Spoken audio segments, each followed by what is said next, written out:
акциямен тұр. Бұны барлығымыз ішуіміз керек. Неге? Өйткені 20-дан кейін біздің организмге гиалуроновая кислота ол өңделмейді. Біз тамақпен алуымыз керек. 20 жасқа дейінгі балаларға да ішуге болады. Егер сіздің балаларыңыз хоккеймен, футболмен айналысатын болса, онда міндетті түрде өзінің мерный стаканының жартысын күніге беріп тұрсаңыз, ертең 20-дан кейін, 25-тен кейін ол баланың тісі өсуінің, сүйектерінің, суставтарының әлсіз болмауын қалыптастырады.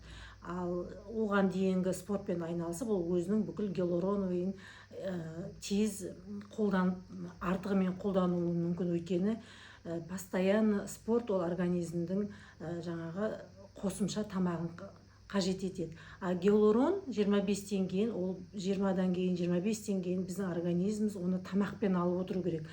Гиалурон соның ішінде біздің бүкіл подвижный сустав, соединительный ткань, бүкіл жаңағы біздің хрящевой ткань, соның барлығына керекті нәрсе.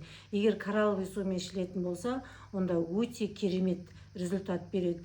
Бұны бір упаковкасында 2 бутылка болады, оны бір упаковка бір курс болып есептелінеді. Біз негізінде бұның 3 курсын подряд ішкен жақсы. Егер де 3 курсты подряд ішетін болса, онда сіз көптеген аурулардың алдын аласыз.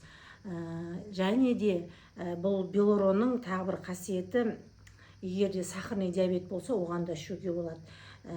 Органдардың төмен түсуі болса, оған да ішуге болады. Көздің көрмеуі, оған да ішуге болады.